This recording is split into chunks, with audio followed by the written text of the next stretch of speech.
Welcome to Lofty Pursuits and Public Displays of Confection in Tallahassee, Florida. Today we're going to make some acid drops on a machine that was built in the late 1800s. Acid drops are a type of candy which are high in citric acid. We might call them sours now, but acid drops were the common term in the late 1800s.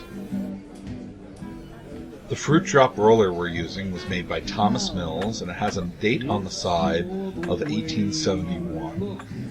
The rollers were made custom for a candy store in Cincinnati called Mullane's, and it has an M on one side and the word acid on the other to identify the candy. Mullane's opened in 1848, and it closed 150 years later in 1988.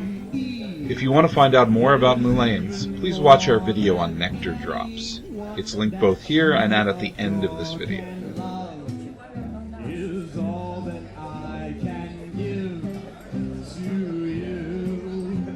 This equipment was built to last, but that doesn't mean it doesn't show wear and tear. We try to keep the equipment in perfect condition by oiling it between every batch, and we oil it here using canola oil. You can see how the M logo for Mullane's on one side and the word acid on the other interlock perfectly with the gearing system. In this single batch, we're also going to make 4 flavors and 4 colors. And we're going to do this by mixing the flavors and the colors on the table. Our candy cooling table is a water-cooled table from the late 1800s. And in this case, we've set up the bars to make 2 compartments. And we're going to mix 2 colors and 2 flavors on each side.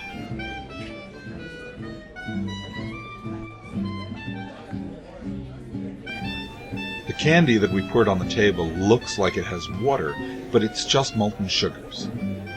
The flavors do have water in it, and we've got to stir them into the hot sugar, which is well over 300 degrees, and boil out the excess water. This is going to keep our candy from getting sticky.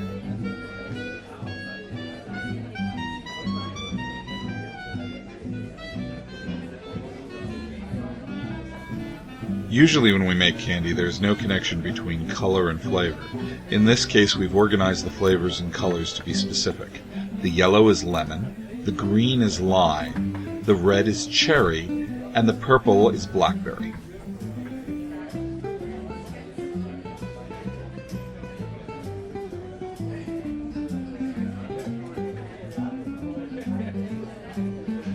And now to add the sour.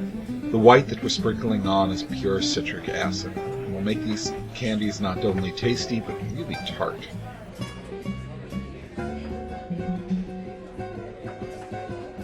The candy table has cooled the outside of the candy to a comfortable temperature, but the inside is still way too hot. We cut it apart into pieces, in this case separating the flavors and the colors, and then we fold them over to even out the temperature. We want all the candy to be about the same temperature to roll through the machine.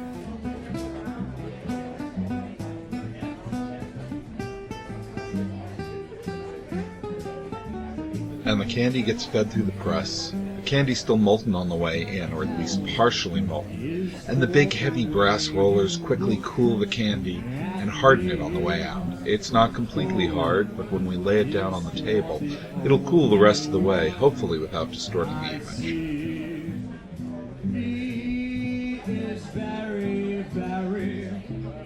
Extraordinary is even more than anyone that you adore and love is all that I can give to you. Love. If you ever visit Tallahassee, Florida, you can see us make candy in person. And if you can't come, you can always buy our candy at www.pb.net. Can make it. Take my heart, but please don't break it. Love was made for me and you.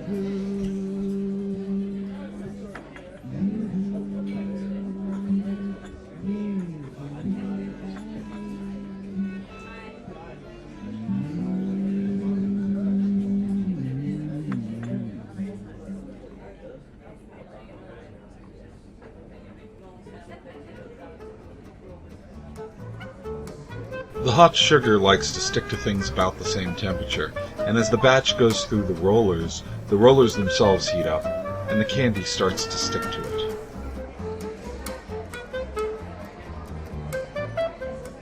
This whole type of candy is called fruit drops. And acid drops, lemon drops, cough drops, they all get their drops name from how we separate the pieces. We just pick them up and drop them.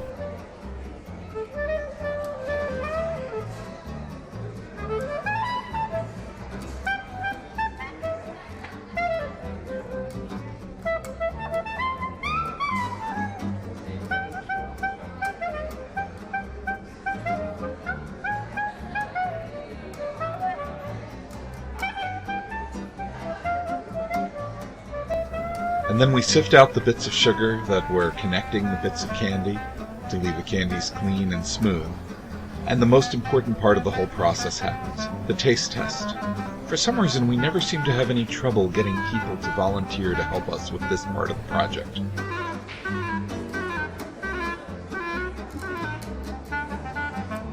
Please subscribe to us on YouTube, like us on Facebook, or get our candies over at www.pd.net, our website. Thank you for watching.